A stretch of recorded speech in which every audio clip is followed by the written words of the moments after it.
Moving on the map now to New York as we wait for the jury to deliver their deliberations. The case to consider is the one against disgraced movie mogul Harvey Weinstein. Those deliberations began Thursday. The question they are considering whether Weinstein is guilty of committing criminal sexual acts and rape. So let's bring in Lisa Rozner from CBS News New York. There seems to be some drama unfolding in the jury room. The foreperson sent a note to the judge saying the situation is not good. What do we know about those deliberations? Well, Reed, yesterday, day 3 of deliberations was quite the scene. The jury sent back several notes, including one that asked for the definition of a hung jury.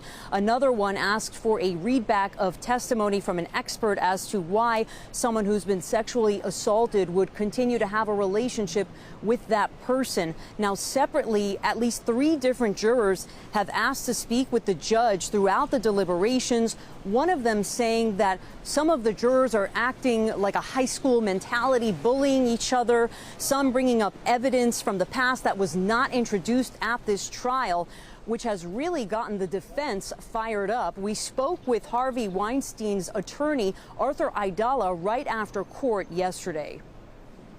So we just left Mr. Weinstein, who obviously is quite concerned because with the collective experience that we have here, it is definitely not typical at all to have 3 separate jurors asked to come out and consult with the judge privately. And one juror did it twice. This morning, the foreman came in and he was quite upset, basically saying that evidence that was not admitted at the trial has been introduced into the jury room, tainting the jury. In other words, there are jurors who now have heard information about Mr. Weinstein that the judge specifically kept out of the trial, and it is now in the jury room.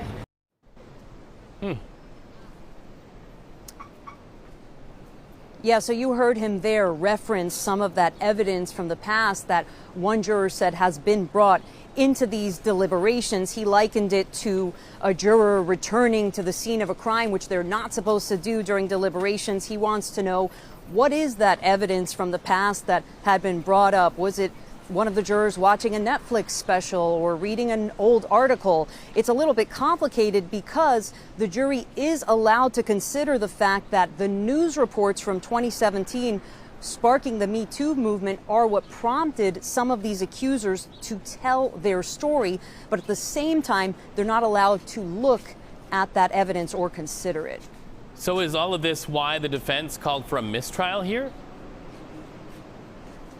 Exactly. That's exactly why the defense called for a mistrial. They're saying the jury is tainted. And they're also saying that because the jurors are bullying each other, that this is all grounds for a mistrial. The judge has denied that multiple times. The prosecution, of course, wants to proceed. And we also heard from Gloria Allred, who is an attorney for one of the accusers. She also feels that everything going on here is within legal guidelines and the jury should continue deliberating. Even if it were to be a mistrial, it doesn't mean that's the end of the line. It's not unusual that they would ask for readbacks. It's not unusual that they would ask to understand a jury instruction. And so, Reed, day 4 so far has been pretty quiet. The jury just broke for lunch. There have been no notes so far today. And as far as we understand, these deliberations go on for as long as the judge wants them to. And the jury, it is really up to the judge's discretion. So we'll have to wait and see what happens. Lisa Rozner, you can't write this stuff. It reads like a movie, but it is real life in a courtroom. Thank you so much for that update.